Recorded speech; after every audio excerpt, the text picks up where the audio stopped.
विश्व ब्राह्मण कल्याण परिषद के संस्थापक और कई राज्यों के राज्यपाल रहे, बीजेपी में मंत्री भी रहे हैं और वरिष्ठ नेता हैं कलराज मिश्र जी, वो हमारे साथ हैं। सर, आप यूजीसी का जो नियम जो जारी किए गए हैं, आपको उसके कई चीज़ों पर आपत्ति है, क्यों आपत्ति है? ये स्वयं मुझे लगता है कि नियम इस ढंग से नहीं बनाया गया है जिसके कारण ये कहा जा सके कि संविधान की प्रक्रिया के अनुकूल हो। इसमें जात विभेद की बात कह करके नागरिक के समान अधिकार को खंडित किया गया है। सभी नागरिकों का समान अधिकार है, मौलिक अधिकार के अंतर्गत ये विद्यमान है और इसलिए अलग करके इसको देखा जाने का प्रयास किया गया है। पहले एससी एसटी के भेदभाव को रखा गया था 2012 में। उनके साथ भेदभाव होता है तो उनके खिलाफ कोई अभद्र टिप्पणी करता है, कुछ करता है तो शिकायत कर सकते थे। शिकायतकर्ता के माने जिसकी शिकायत की जाती थी उसके विरुद्ध कार्रवाई होती थी। लेकिन इस बार जो किया गया है वो इसमें ओबीसी जोड़ा गया है। एससी एसटी का तो संवैधानिक आरक्षण की व्यवस्था, सारी चीज़ें हैं, वो तो एक बार बात हो सकती है, लेकिन ओबीसी को जोड़ करके ये प्रश्नवाचक चिन्ह बन गया है कि बाकी सब लोग क्यों नहीं। इसको जोड़ करके संविधान के जो नागरिक का अधिकार है, समान अधिकार है, उस अधिकार को से वंचित कर दिया गया है। और इसलिए इसमें हमारा कहना है कि ये भेदभाव की शिकायत यही लोग कर सकते हैं, बाकी लोग नहीं कर सकते। इसी कारण सवर्णों के अंदर एक आक्रोश पैदा हुआ है। हमारा कहना है कि सभी लोगों को इसमें जुड़ना चाहिए। मतलब सभी लोग, संवैधानिक स्वरूप तो उसी समय बनेगा कि सभी लोगों को, जो भी छात्र किसी भी वर्ग बिरादरी के हों, अगर उनके साथ भेदभाव हो रहा है तो वो शिकायत कर सकते हैं। ये अधिकार उनको मिलना चाहिए, ये नहीं किया गया है।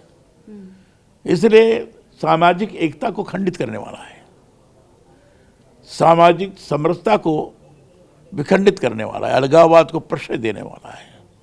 इसलिए हमारा कहना है कि सभी को इसमें जोड़ना चाहिए। दूसरा, इसमें बहुत सारी झूठी शिकायतें होती हैं।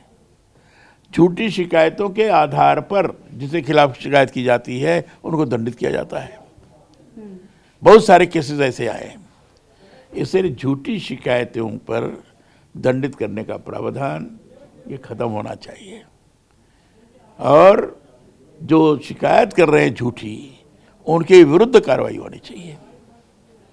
ये दूसरा कहना है। सर, दूसरा, सरकार कह रही है लगातार कि हम तो ये लाए ही कोर्ट के आदेश के बाद हैं। सुप्रीम कोर्ट में ये सारा, चूँकि वो तीनों की माँ जो है सुप्रीम कोर्ट में गई थी, उसके बाद आया है। तो फिर इसमें सुप्रीम कोर्ट ये नहीं कह रहा है कि आप सामाजिक एकता को विखंडित करिए, सामाजिक समरसता को विखंडित करिए। सुप्रीम कोर्ट ये नहीं कह रहा है। सुप्रीम कोर्ट के पास ये बात रखी गई कि 2012 में के नियम के अंतर्गत 2019 और 2023 के जो आंकड़े आए हैं, इसमें 118.4% बढ़ोतरी हुई है विभेद की शिकायतों के बारे में और 1160 शिकायतें आई। तो ये जो समिति है, जिसकी तरफ निवारण समिति, शिकायत निवारण समिति, इसने कहा कि ज़्यादातर शिकायतों को हमने निस्तारित कर दिया। शिकायतें सारी ये जातीय, ये इसमें कोई दिया है जातीय, लेकिन उसमें ये नहीं दिया है कि इसमें कितनी झूठी शिकायतें हैं। झूठी शिकायतें तो हुई हैं, कितनी झूठी शिकायतें एक किताब नहीं आई। छात्रों की संख्या के अनुपात में ये शिकायत भी नहीं के बराबर है। छात्रों की संख्या करोड़ों में है, 1160 शिकायतें नहीं के बराबर है। लेकिन 1160 शिकायतें हैं तो इसमें भी तो झूठी शिकायतें होंगी, वो भी स्वरूप नहीं है। अब इसमें जब नियम बनाए गए तो सुप्रीम कोर्ट ने तो ऐसा कहा कि इस ढंग से नियम बनाओ ताकि झूठी शिकायतें हों उसका ठीक से पता लग सके और सही शिकायतों का ढंग से निस्तारण हो सके, उसकी व्यवस्था की जा सके, इसीलिए कहा।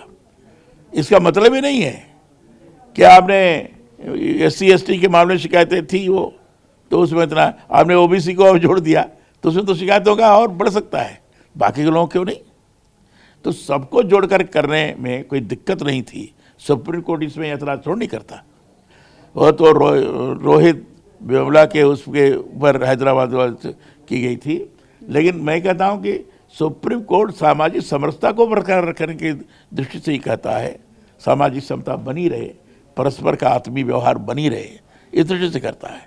देखा जाए तो विश्वविद्यालय और महाविद्यालय इसका जो परिसर है इसमें कोई बिरादरी नहीं है, सब छात्र हैं। लेकिन सर पार्लियामेंट्री कमेटी बनी थी, उस कमेटी में तो सभी लगभग जितनी भी पॉलिटिकल पार्टीज़ हैं उनके सारे लोग, चाहे वो राज्यसभा से हों या फिर सभी को इसमें रखा गया था और सभी तरह के लोग थे। उस कमेटी ने जो सिफारिशें दी उनको शामिल किया गया।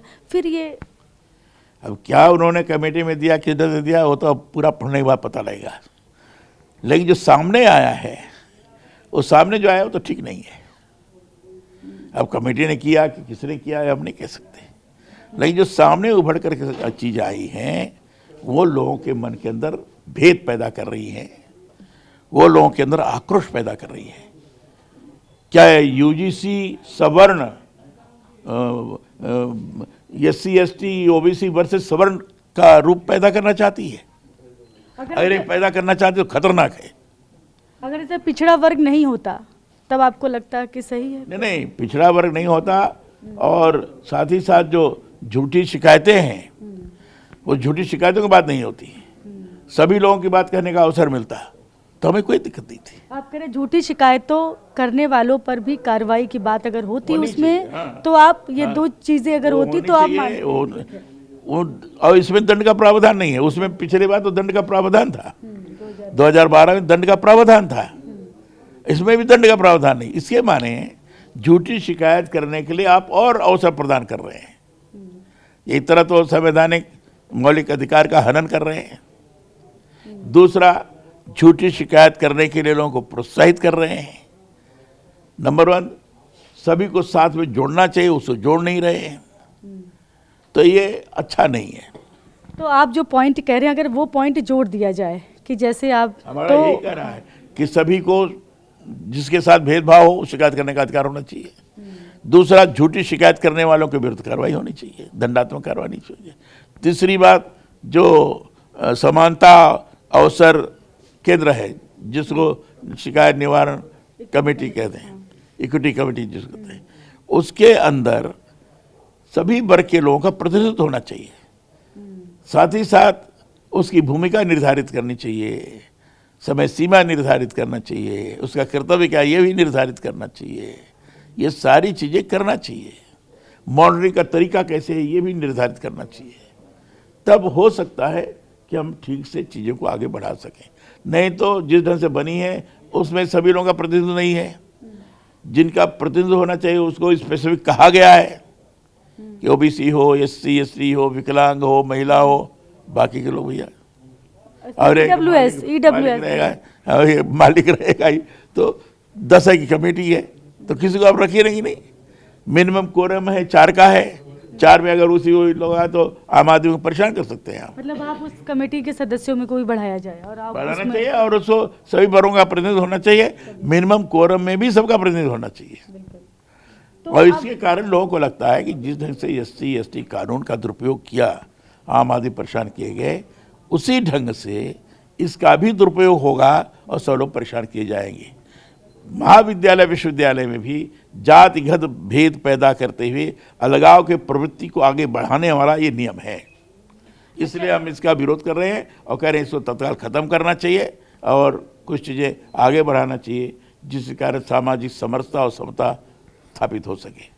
बीजेपी के ही एक तरह से खिलाफ आप जा रहे हैं, सरकार के ही खिलाफ, आप बीजेपी में ही रहे हैं। हम किसी के खिलाफ नहीं है। हम जिन्होंने नियम बनाया है उस नियम के अंदर खामी क्या है इसको हम बता रहे हैं। अब मुझे विश्वास है कि जिसको बनाना है इस पर विचार करेगा। हम खिलाफ नहीं है, ना विरोध कर रहे हैं, हम तो रहे भैया, हमारा सैद्धांतिक स्वरूप ही वही है, हम कैसे खिलाफ हो सकते हैं। लेकिन लेकिन संशोधन चाहते हैं। जो नियम बना है वो ठीक नहीं है, उस पर पुनर्विचार होना चाहिए, समाप्त करना चाहिए, उसे संशोधन करना चाहिए, ताकि सामाजिक समरसता, सामाजिक समता, सामाजिक एकता को किसी प्रकार से प्रभावित न किया जा सके। Thank you so much. तो ये हैं विश्व ब्राह्मण कल्याण परिषद के संस्थापक कलराज मिश्र जी, जो कि तमाम राज्यों में राज्यपाल भी रहे, मंत्री भी रहे, बीजेपी के वरिष्ठ नेता भी हैं। इनका कहना है कि हम सरकार के खिलाफ रहे और खिलाफ नहीं हैं हम, लेकिन हमारा ये ज़रूर है कि इसमें संशोधन जरूर होना चाहिए। कैमरा पर्सन खुर्शीद के साथ में शालिनी वाजपेयी, TV9 भारतवर्ष, नोएडा।